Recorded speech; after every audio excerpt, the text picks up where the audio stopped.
President Trump has imposed new tariffs on imports from Mexico and Canada and has doubled the levy recently put on Chinese goods. So, what are the long-term effects of this bold economic strategy? I'm Veronica Dudo. Let's find out. This is In America Today from the Ticker News Studios in New York City.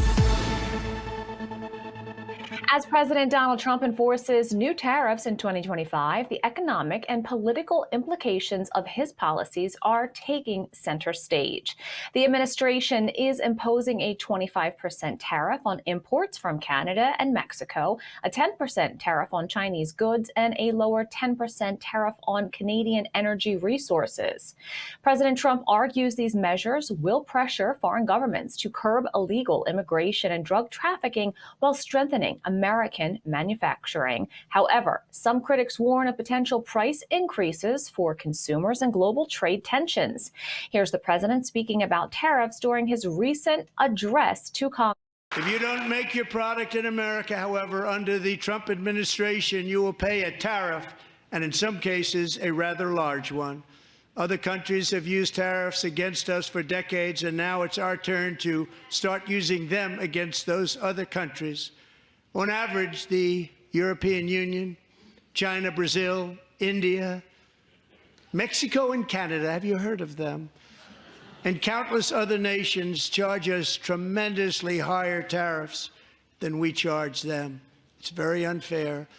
India charges us auto tariffs higher than 100%. China's average tariff on our products is twice what we charge them.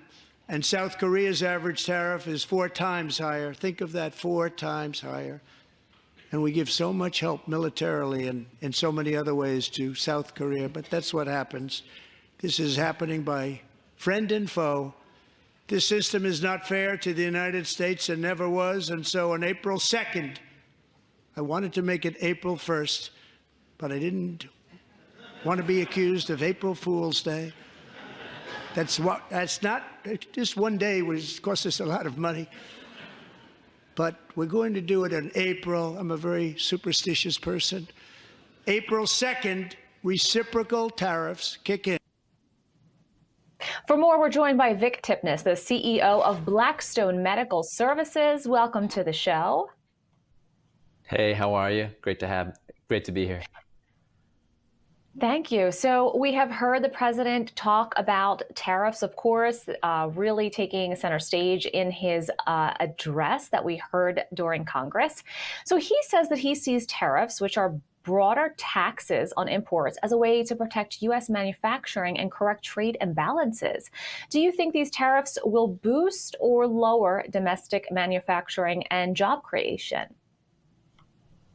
I think they're going to grow. I think it's going to allow the country to grow. Look, I think this is the first time in modern history that we have a business person running the country like a business. You know, we've been running this as a disaster. I mean, we're losing money. We're allowing other countries to charge us tariffs on goods, and we're not charging them in the same way. It doesn't make any sense. You know, we make up 6% of the population, but we consume 30%, if not slightly more, of the world's resources.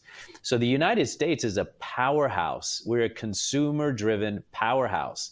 So the fact that we have not leveled the playing field over the last several decades in terms of tariffs, to me, is just mind-boggling. And it's great to see that Trump is finally putting in some order so that this country can run in a surplus as opposed to a deficit. The Trump administration says these tariffs are also meant to pressure Canada, Mexico, and China on immigration and drug enforcement. Do you think tariffs are an effective tool for achieving these goals? I do, because I think what it does is it projects a signal of strength. Look, these countries have taken advantage of us for years. Mexico, Canada, China. These countries think that we're idiots. They think that we're here just to serve them. And we're not. We are a leader in manufacturing, or we once were a leader in manufacturing. And then when Clinton sold us out in the 90s and 2000s, we were done, right? I mean, he sold all the jobs, everything went overseas, everything was being outsourced. And that was a mistake that the previous administrations made, that they shouldn't have made. But nonetheless, we are a powerhouse. We've always been a powerhouse, and we've let that go. And so these tariffs really signal to the other countries that, hey, America's back. We're not playing around. We mean business. We want to be profitable again. We want to balance the budget. And that's only going to happen by taking the right actions. And it's not just tariffs, it's everything else. It's just a combination of it all. What are your thoughts when it comes to critics saying that higher tariffs could increase prices for American consumers? You know, look, it may slightly, for a short period of time, be a little bit uncomfortable, but I don't think it's going to be any more comfortable than the Biden administration has put us through in the last 4 years. So I don't think that it's necessarily going to affect everyone that much. I do think there's sometimes in business and in life, we have to go through a little bit of pain to come out the other side. You know, it's just like going to the gym and exercising. You're going to be sore for a couple of weeks, but then after that, you feel great because you've gotten these gains. And I think right now, what we're experiencing is going into the country, that the government is going back to the gym and we're getting healthy again. And when you try to do that, you're going to experience some uncomfortableness.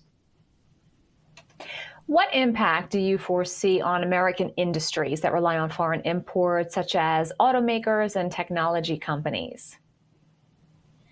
Well, look, I think it's going to challenge them to bring more jobs back to the United States, which is what we want. I mean, you have, entire cities that were dependent on these manufacturing jobs.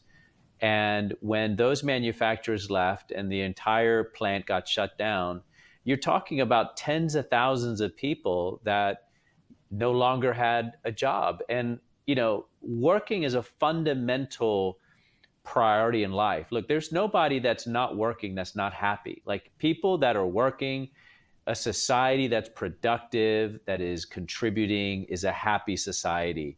We have an obligation to the citizens of the United States to put our people back to work and not just outsource their jobs. Do you believe these tariffs will lead to long-term economic independence for the United States, or could they just be a temporary solution?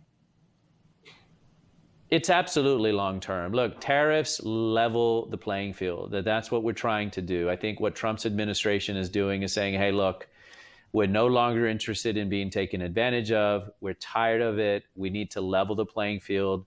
And I think what's going to happen on April 2nd, I'm really excited about, because look, if you're going to charge us a 20% tariff, we're rightfully going to charge you the same. You don't like it, lower your tariffs. You don't want us to buy your goods, don't sell them here. And for people who may not be familiar, we've really heard President Trump, along with his advisors, including Secretary Lutnick, that they want to roll out this reciprocal trade policy. Can you just explain a little bit about what that is? Well, look, the reciprocal trade policy is simply that. It's reciprocal. You charge me X, I'm going to charge you X. You charge me Y, I'm going to charge you Y. It's not an evil thing. It's not an act of war. As you know, there's been a video circulating online from Warren Buffett talking about that he thinks tariffs are an act of war. I completely disagree. I think tariffs level the playing field, and being reciprocal is simply just saying, look, if you're going to charge me X, I'm going to charge you X. And I think that's fair. I don't know any industry on the planet or any business that can be profitable if you allow people to charge you one rate and you're charging them a lower rate. It makes no sense. Or not even charging them at all, which is what we've been doing for decades. Vic Tipnis, thank you so much for joining us today. Thank you. Thanks for having me on. This is Ticker. We'll be right back.